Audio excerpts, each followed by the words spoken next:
Hey, Sean Gaffney here with another quick hit. As some of you might know, I'm re-going through the MCU, the early years.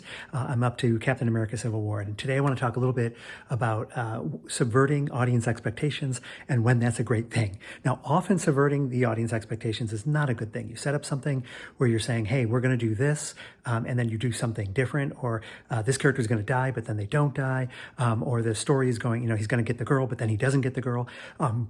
We've seen it over and over again where the audience's expectations are subverted and the audience is displeased. The audience is unfulfilled. The audience doesn't feel good about it. And the trick is when you subvert the audience expectations, you want to do it in a way that fulfills them more than if you gave them what they wanted. I think one of the weakest things that you can do as a writer is hear a producer say you have to give the audience what they want and give them exactly what they want. Because no audience actually wants exactly what they want. They only want what they think they want. And if you can give them something even better, then there you go. Captain America Civil War does this. We learn at the midpoint that there are 5 Russian super soldiers, just like the Winter Soldier who've been asleep. And we think that Zemo's on his way to get them, but he doesn't.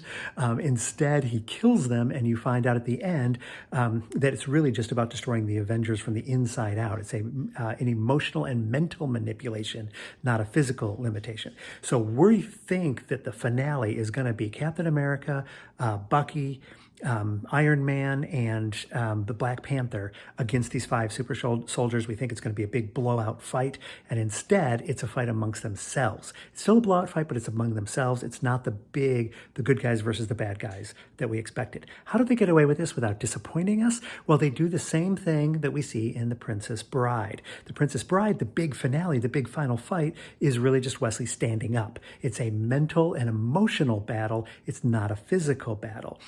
So here, what they do is we're coming into the movie expecting some big, super cool battle, and we get that at the airport. We get what we were expecting, just at a different time than we were expecting it, which frees them up to give us something different in the finale. Princess Bride, we had one of the coolest, I think the second coolest sword fight in the history of cinema, because I think the first one takes place earlier in Princess Bride. But we get this Inago versus the Six-Fingered Man. We get the huge fight that they were waiting for. It's just earlier than we're expected. So when we get to the emotional and the mental climax, we've already been fulfilled in the one area, so we're open to being fulfilled in a completely different way. So if you want to subvert the audience expectations, that's your job, is to give them enough that they feel fulfilled in the one way, so they're open for you to be giving them something even greater than what they wanted. This has been another quick hit.